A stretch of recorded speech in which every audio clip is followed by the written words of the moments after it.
The Weekly, hosted by the editors of Pro Builder and Pro Remodeler, starts now. So welcome to The Weekly. My name is Nigel Maynard, and my segment today is on tile trends, and I have two very knowledgeable industry folks to chat with me for the next however long we do this. We have Kristen Coleman from Novita in New York, and Ryan Fassan, who's out in Vancouver, right?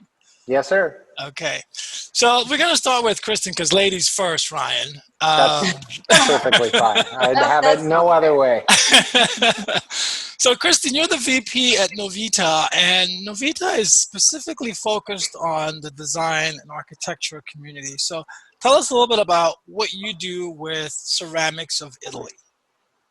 Sure, and thank you for having both of us, Nigel. It's nice to gather here on this platform. I'm an SVP at Novita. I've been working there for 12 years, but my boss, Chris Avati, has been working with the tile industry for, I think, close to 25.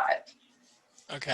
So almost as long as the association has been around. But we've been working with Ceramics of Italy. We're basically their marketing and PR arm in the North American market. And we have, a long-running history with them. We're constantly tracking tile and design trends. We also bring a big delegation of architects and journalists to Italy every year, to Versailles, which we would have been going to in about 2 weeks. Right. We're all kind of sad there, but to see the latest products and trends. Okay. And so, Ryan, you're coming at the industry from a slightly different perspective because you also a guy in the field, right? But now you're working with Tile of Spain. Yeah, so I started in the industry when I was 15, so it's about 25 years for me as well. And I started in distribution, but then I went into installation, and for the past decade I was the creative director for a company doing product development. And throughout all of that, Tile of Spain has been my client. I've been their technical consultant, mostly doing education, editorial, and seminars are what people know me the best for. So I've been working with Tile of Spain for over a decade now, and trying to get the Spanish perspective and love for ceramics as a building material to be understood a little bit better here in North America. So that's okay. So as we both know, there's a long history of ceramic tile in both countries. Yeah. And throughout Europe, really. And so what is the history of tile styles and installation techniques in Spain? It's a super rich history. The modern age or incarnation of ceramics in Spain goes back about 80 years. But the roots of Spanish tile are in largely glazed wall tile.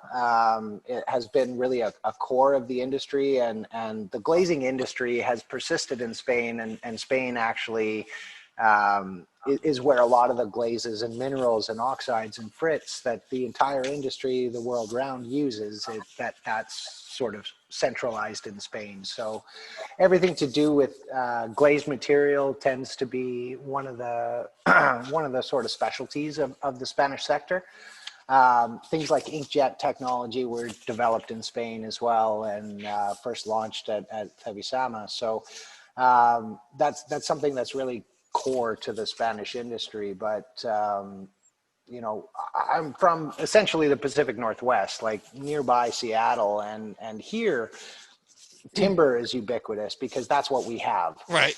In Europe, everything's clay based because that's the resources that they have. So ceramics are really part of the life of design. It's the go-to material in Spain for just about everything, and that's something that I really try to bring into the talks and the articles that I write. for the U.S. Market here is to get that sort of holistic understanding and appreciation for the material. That really is the core of the Spanish perspective. Yeah. So now, Kristen, you're coming to us from Bologna, and I'm pretty jealous of that background. And when you walk around Bologna, it's very traditional. There's a lot of clay, and there's a lot of, it's what people associate with Italian tiles. But nothing can be further from the truth today, because it's very technical stuff that's coming out of there, right? Mm-hmm. Yeah, it's truly incredible, and it's true when you walk around the streets. I mean, you see it everywhere, from the roofing systems that were developed by the ancient Romans. When you're going into a church and look down on the floors and the naves, I mean, ceramic tile is everywhere, from a public space perspective. And then if you go into people's homes in Italy and you see, they're not afraid to use color and pattern, and nearly every surface is tiled, especially in Italy. But I mean, Ryan was talking about, pioneering. I mean, Italy and Spain are both pioneers in the industry.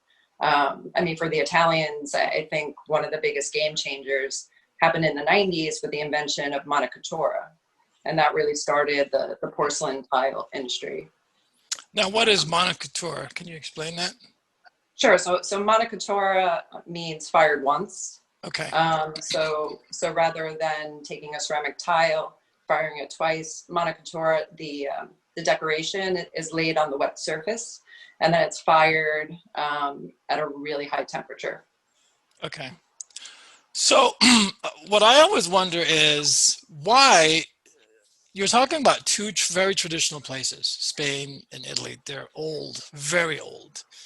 Yet some of the most technically advanced materials and products and designs and innovations come out of these two countries. Why is that? Well, I mean, I think, there's because there is a long running history of artisanship and design across industries. It's not just tile, it's in fashion and cars and art. So there's so many different influences that they're constantly pulling from. And I think because there is that ceramic culture that you're exposed to even at a young age, there's more of an appreciation for it. Okay. Yeah, Ryan, I don't know if you have anything to add to that. But. Yeah, I think just building on that, I mean, there's that famous Picasso quote about great artists stealing, and and essentially there's so much history for the industry to build on and take inspiration from, or steal ideas from previous design periods. And ceramics is much like, I mean, it's identical to baking artisanal sourdough. It's very precise. And so when you have all of those glaze labs and all of those firing curves from previous historical ceramics to build off, you've got a much you're so much farther ahead of the game than countries that are running to catch up and learn all of those things.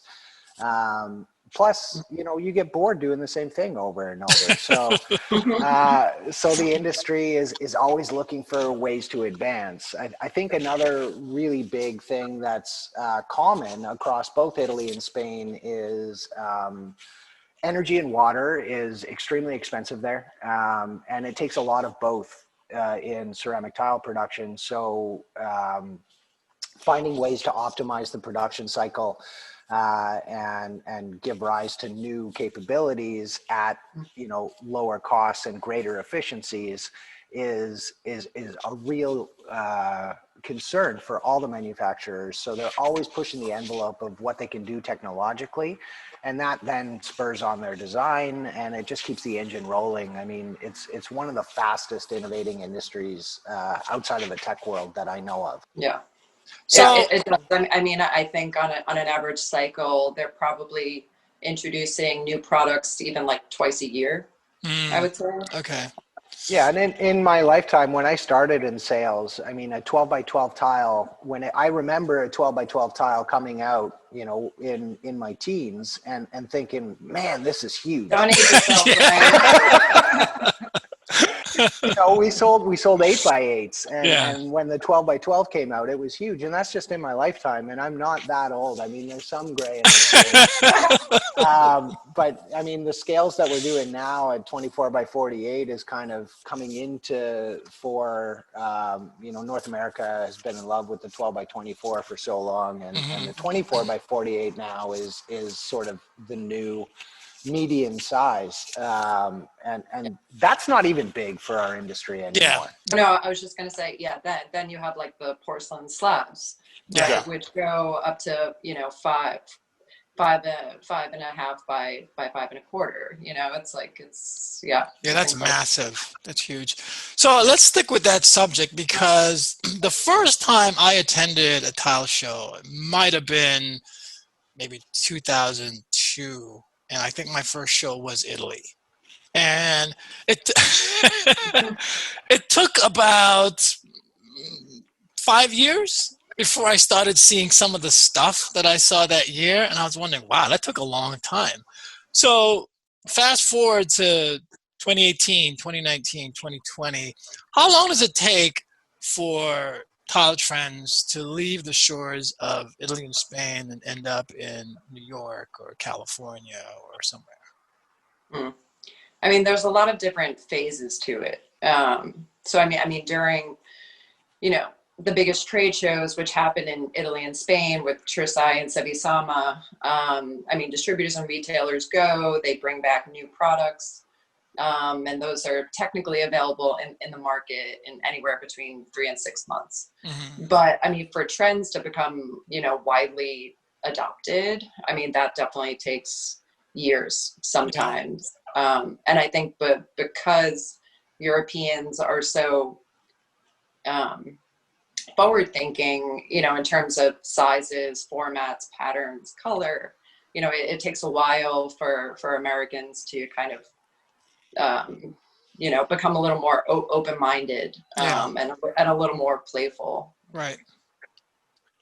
I think, just to add to that, I think one of the biggest reasons is the distribution model in the US, and the need for distributors to handle turns of their inventory. So everyone gets excited by the new trends, but you only have so many inventory dollars, and you want to make sure that your inventory turns at least 2 or 3 times in a year, Right, depending on what kind of product offering it is. So a lot of the time distributors were handcuffed and having to pick the safe bets that were kind of playing to the lowest sort of common denominator, where progressive markets like New York and Miami and Southern California and stuff might be a little bit forward leading on the trends, and some of those distributors would pick them up, but then it takes time to percolate across the country. So thankfully, you know, a lot of distributors wouldn't see it this way, but with some of the disruptors in the market, like Floor and Decor, that's a direct to retail model. It's forcing the old school distribution methodology to kind of change and shift some of their inventory dollars to marketing dollars. Okay. And so they're able to then put more money into promoting some of the more avant-garde programs, and then drawing from distributors, local stateside distribution centers, or working together with other distributors around the country to kind of have stock that they can help support projects and things like that, and get some of the more progressive lines into the country much faster. I'm starting to see that happen more as the distribution model is shifting, which is a good thing for us in design. I mean, it used to be sort of a common thing that the European reps would say, you know, in America, it's so strange. You guys love huge cars, but you're so stuck on small tiles. Small tiles.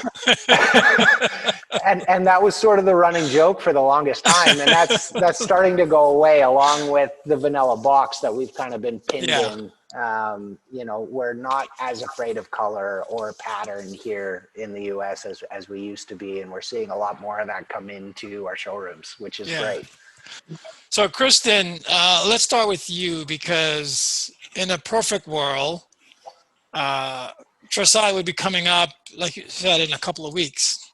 Mm-hmm. So what can we expect in the way of trends for next year from the Italians? From the Italians. Well, I mean, for me personally, I think one of the most exciting developments has to do with the porcelain slabs. So like thin porcelain slabs have been around for a long time. They were invented by the Italians, but they're becoming thicker now. Mm-hmm. So there's a lot of slabs that come in a 12 millimeter thickness. So they're perfect to use for kitchen countertops, bathroom sinks, and especially if you specify it in, for instance, like a marble look. Tile is so much better to use because it's scratch resistant, stain resistant. Kitchens and baths are messy places, so it gives you a lot less headaches using porcelain tile in those areas. So I think the K&B market is one of the most kind of exciting developments for tile right now. Mm-hmm. Did the manufacturers in Italy start sending you stuff that they were hoping to introduce at the show this year? So a lot of manufacturers were developing product to launch at Coverings last spring, mm-hmm. Which in the end pivoted to a digital format. But the manufacturers were continuing research and development and developing new lines for this fall. They're just, they have to present them in a different format. Mm-hmm. So instead of launching them at a giant trade show like Versailles, they're doing one-on-one presentations with distributors. And so Ryan, we were in Spain earlier this year. We had a great week looking at some stuff. Why don't you tell my viewers some of the things that we saw that they're going to be seeing in the U.S. however long it takes to get here? Yeah, well, I think that there's some pretty strong trends that are going to continue from last year that will find really strong roots in the changes that are happening in design, and one of them is really natural products.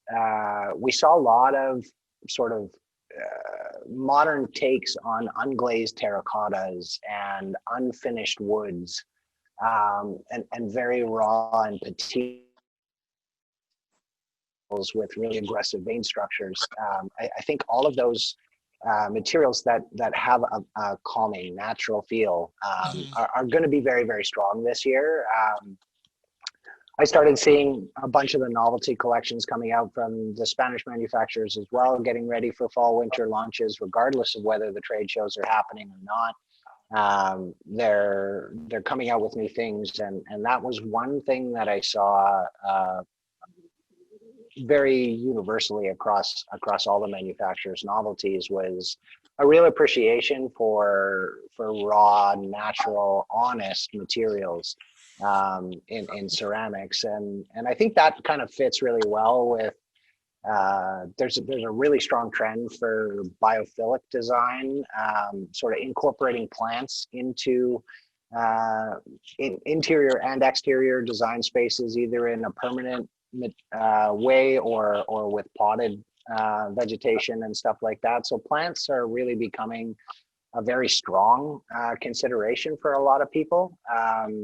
That's something that started trending throughout this year, and the growth in that is huge. So stuff that really matches with and complements living fauna is something that's really strong. So, motifs like Art Deco is another one that has a lot of organic forms and organic colors in it is something quite strong with, you know, you're seeing a lot of the curved arches come back in both architecture and furniture design, and that's being sort of underscored by the Art Deco, either organics or flowing geometrics in a lot of the tile decorative programs as well.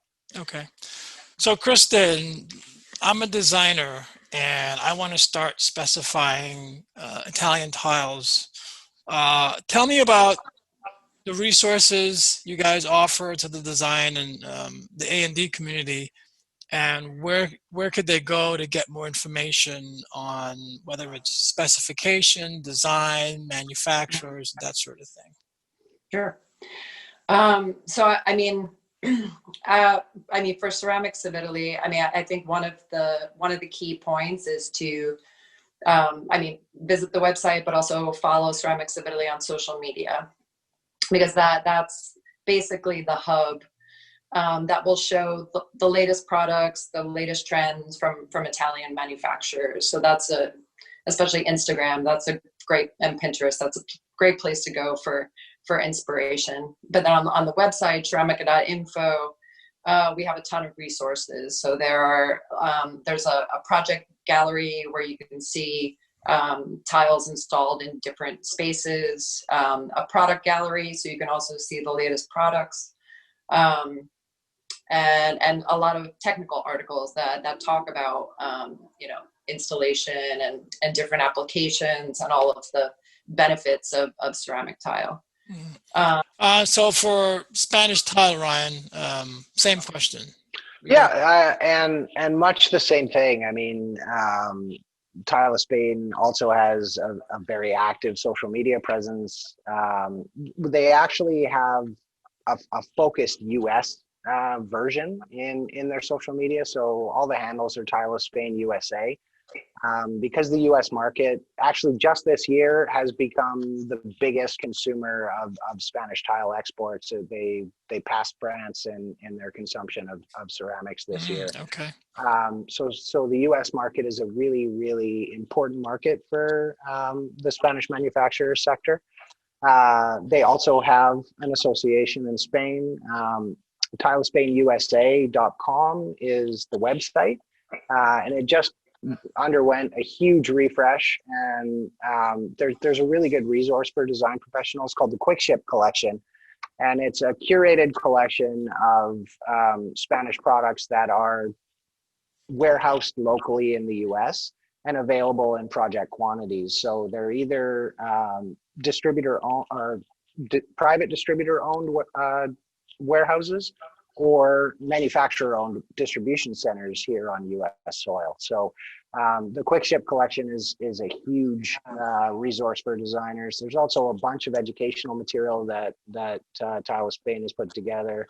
A lot of it is stuff that I've collaborated on, and specification guides and things like that as well. So TileSpainUSA.com, and then all the social channels as well. Okay. Again, I appreciate you taking the time to talk to us. I think this has been all very helpful information, and hopefully I'll see you guys soon. Yeah, I hope so. All right. Thank you. Have a good day. All right. Bye, guys. Take care, Chris. Bye. Thanks, Nigel. Bye, Ryan.